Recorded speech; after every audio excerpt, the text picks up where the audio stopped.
অন্তর্বর্তীকালীন সরকারের প্রধান উপদেষ্টা হিসেবে শপথ নিয়েছেন নোবেল বিজয়ী ডক্টর মোহাম্মদ ইউনূস। বৃহস্পতিবার ৮ আগস্ট রাতে বঙ্গভবনে রাষ্ট্রপতি মোহাম্মদ শাহাবুদ্দিন তাকে শপথ পাঠ করান। শপথের আগে ছাত্র জনতার আন্দোলনে নিহতদের স্মরণে ১ মিনিট নীরবতা পালন করা হয়।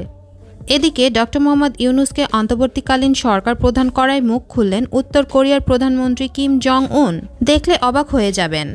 সোমবার অগ্নিগর্ভ পরিস্থিতিতে বাংলাদেশ ছাড়েন হাসিনা।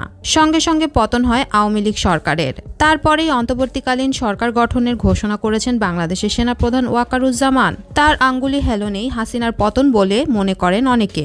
হাসিনা সরকার পতনের পরে বাংলাদেশে সেনাশাসন প্রতিষ্ঠিত হবে বলেই অনুমান ছিল রাজনৈতিক বিশ্লেষকদের। তবে আন্দোলনকারী পড়ুয়ারা সাফ জানিয়ে দিয়েছেন, বাংলাদেশের সেনাশাসন কোনো মতেই মেনে নেওয়া হবে না, বরং অন্তর্বর্তীকালীন সরকারের প্রধান নিযুক্ত হোক ডক্টর মোহাম্মদ ইউনূস। মঙ্গলবার একটি ভিডিও বার্তায় আন্দোলনকারীদের তরফে জানানো হয়, এই প্রসঙ্গে তারা কথা বলেছেন নোবেল বিজয়ীর সঙ্গে। দেশের এমন অগ্নিগর্ভ পরিস্থিতিতে তিনি রাজি হয়েছেন সরকারের দায়িত্ব নিতে।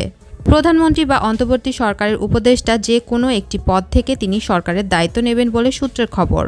এদিকে ডক্টর মোহাম্মদ ইউনূসকে অন্তর্বর্তীকালীন সরকার প্রধান করায় কিম জং উন বলেন, ডক্টর মোহাম্মদ ইউনূস খুব ভালো মনের মানুষ।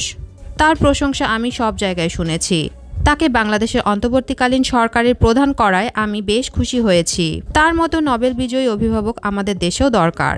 পৃথিবীর সবচেয়ে সম্মানজনক 3টি পুরস্কার হল নোবেল, আমেরিকার প্রেসিডেন্সিয়াল অ্যাওয়ার্ড, মার্কিন কংগ্রেশনাল অ্যাওয়ার্ড। ইতিহাসে এই 3টা পুরস্কারই পেয়েছেন এমন মানুষ মাত্র 12 জন।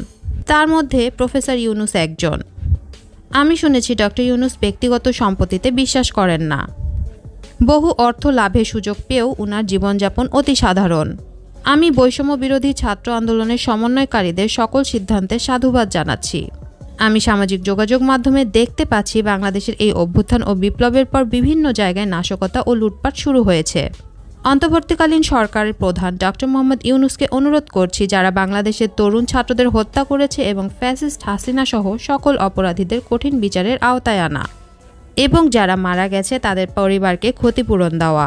আমি বৈষম্য বিরোধী ছাত্র আন্দোলনের সমন্বয়কারীদের পাশে আছি এবং সবসময় থাকব। দর্শক, কিম জং উনের এমন মন্তব্যের সাথে আপনি কি একমত? কমেন্ট করে জানিয়ে দিন আমাদেরকে। ভিডিওটি যদি ভালো লেগে থাকে একটি লাইক দিন এবং শেয়ার করুন আপনার বন্ধুদের সাথে। আর আমাদের চ্যানেলটি এখনই সাবস্ক্রাইব করে বেল বাটনটি বাজিয়ে দিন। ধন্যবাদ।